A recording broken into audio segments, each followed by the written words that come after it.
We're live. What's going on, team?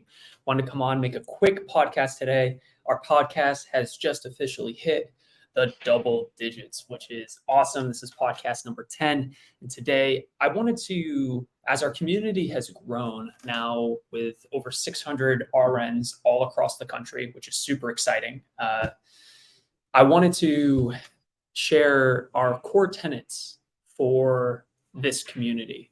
And I feel like a lot of these core tenets happen naturally, but I feel like by drawing attention to it, we can all aim to really aspire towards these virtues for our own benefit and for the benefit of others, right? So you can see in like the description below, I already posted them, but we're going to talk about them.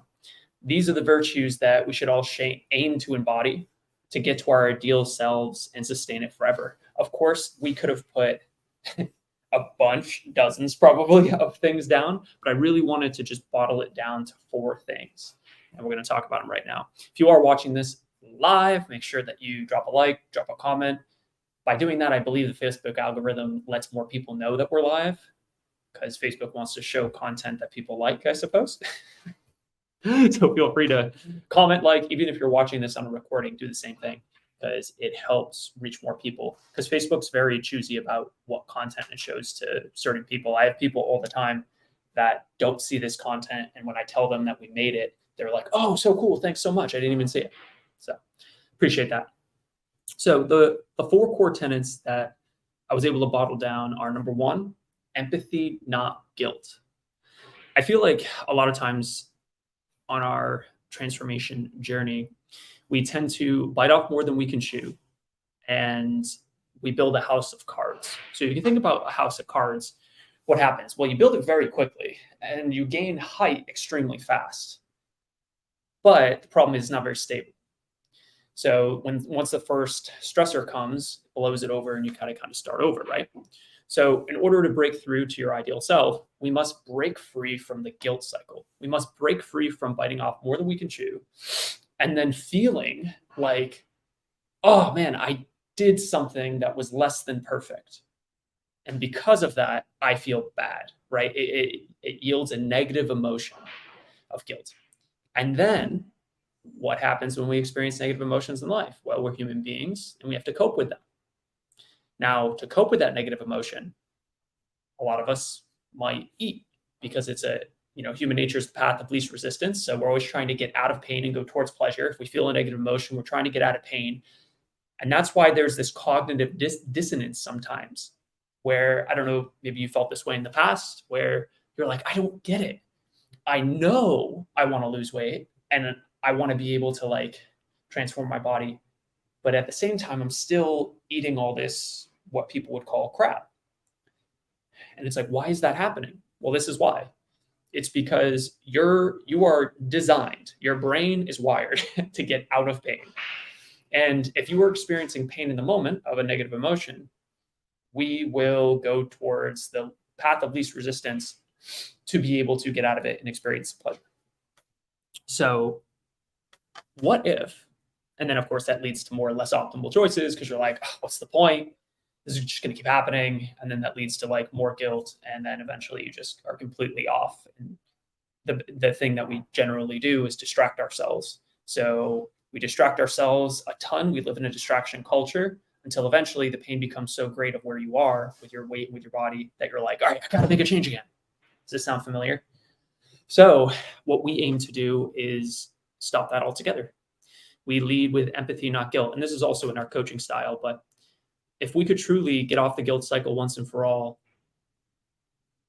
a lot of the negative emotions you'd be experiencing would stop, which would lead you to make it much easier to do the second part or the second tenet, which is we believe in an infinite game, not a finite one. If you think about what a lot of people do when they try to approach fitness and weight loss, they think of it in bouts of time. And I mean, we're even a little guilty of this, right? Because we know people are like that. So we tend to give them that structure of 12 weeks, 24 weeks, 52 weeks. But in actuality, this is something that you'll do forever. Not necessarily with us. Like, we're not going to hold you captive as a client for the rest of your life. Like, our goal is actually to do exactly the opposite, give you the tools so that you can do this forever. But with that in mind, a lot of people approach fitness as a finite game. The goal is to get healthy. The goal is to get to the weight. And not nearly enough attention is drawn towards this idea of, well, how do I stay there?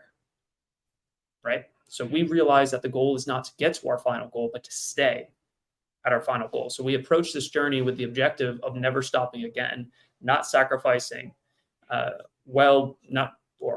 not sacrificing well-being so that we are just racing to the finish, right? Because that's the same mentality as building a house of cards. We build it, we get it, and then it goes away.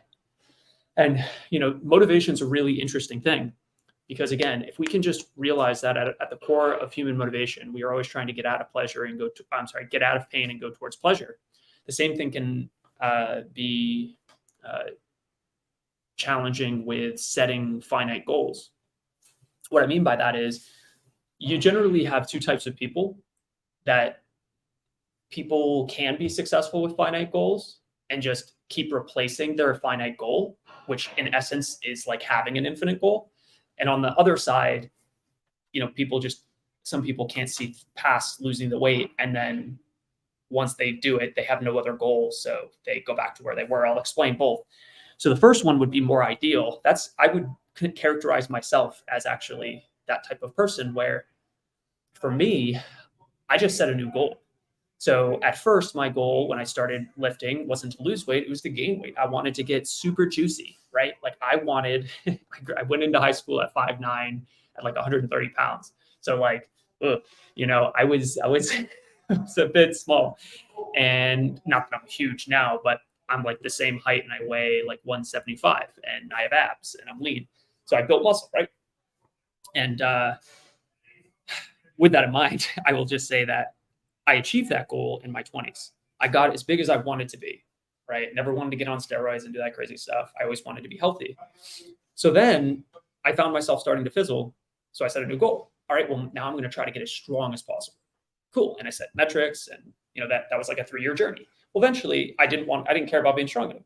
So now it's like, well, I want to be a power athlete. I want to be a explosive power athlete.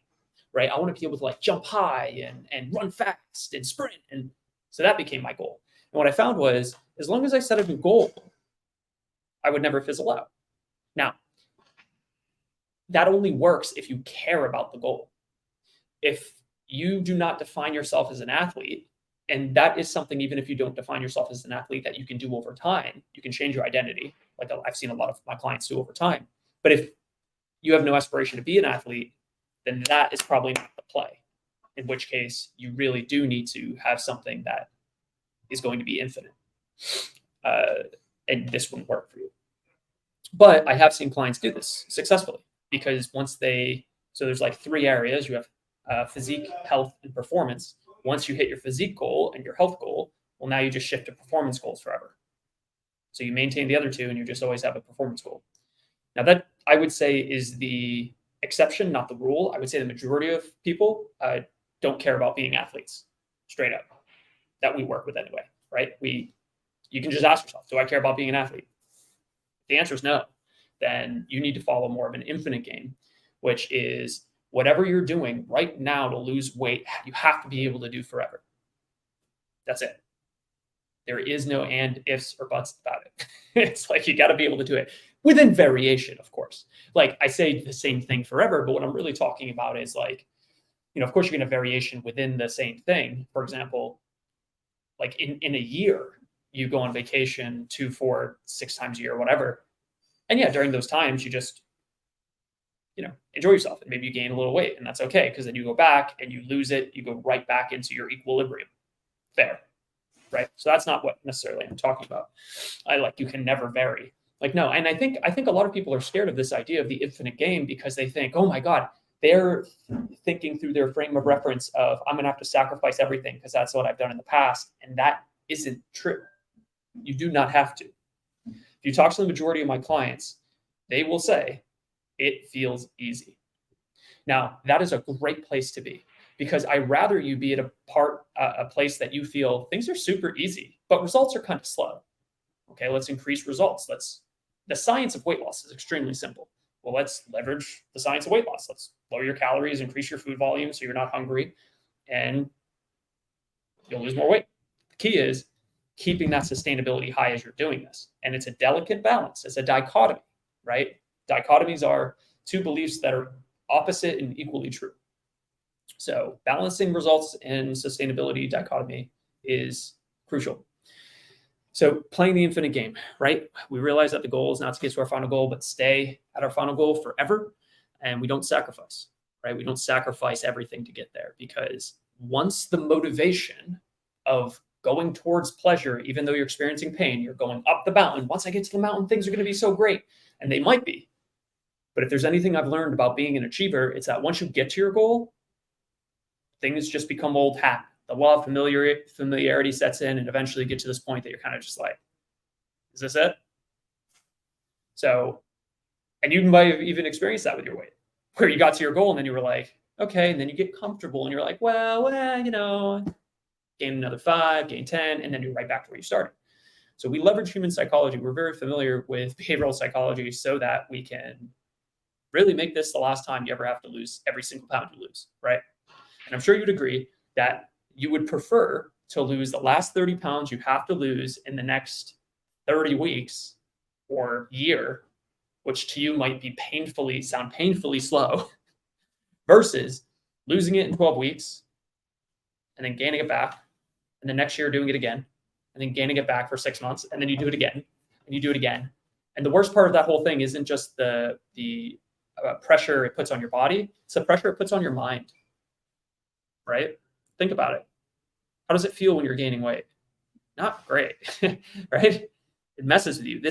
I've worked with enough women, starting with my mom back in 2007, to realize that over 1,000 women that,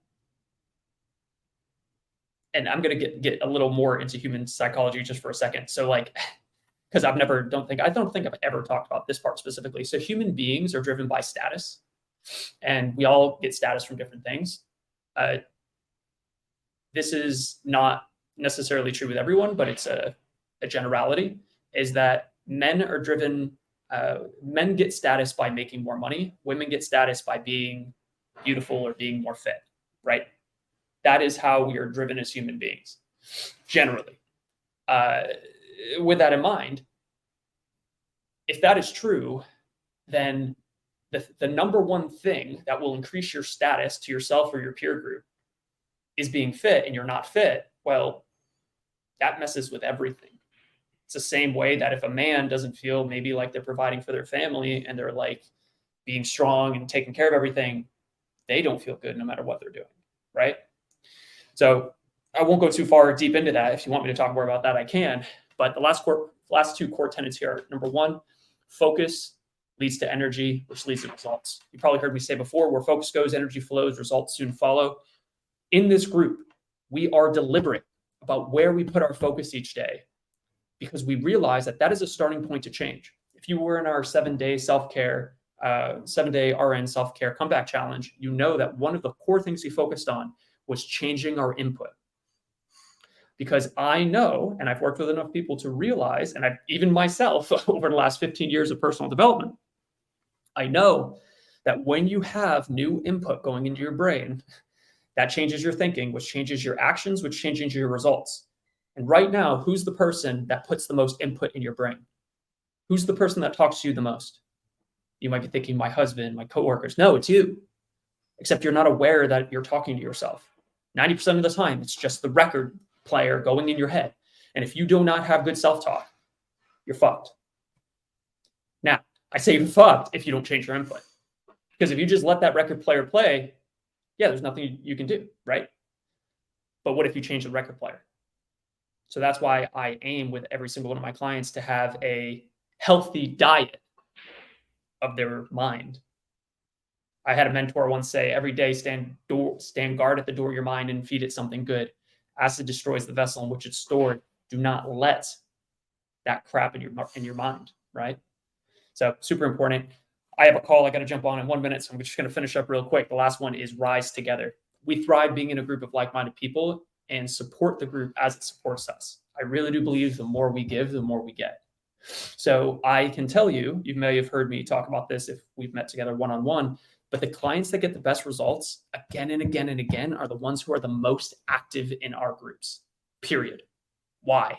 Well, it's just with what I talked about. Focus goes, energy flows, results follow. If they're getting more stimulus to this goal that they're trying to achieve, then their thinking change, actions change. Their brain prioritizes these actions as these are important, so they do them. And then secondarily, a lot of us generally care a lot for others, right? Like we're nurses, we're RNs. So we tend to give a lot to others. If you can put yourself in an environment where you're giving a lot to others, you feel better about yourself, and it creates a virtuous cycle, not a vicious one. So if you really want to be able to get out of your own head and solve this for good, support others, even when you don't feel like it. Comment on others' posts. Private message people, be like, hey, I just really want to tell you how awesome you are, right? And it's amazing what can start to happen. So anyway, hopefully this is beneficial. Hopefully you like this. I know I loved making it. And if you're ready to break through, if you've been in the group for a while and you're kind of just like, man, maybe I'll give this a shot. Sounds pretty cool. Feel free. I'll drop like a link somewhere, maybe in the comment section, maybe in the description. You can fill out an application to work with us, and one of the members of my team will reach out to talk more. But I hope you're having a great day. I will talk to you guys soon, and enjoy your Thursday. Bye.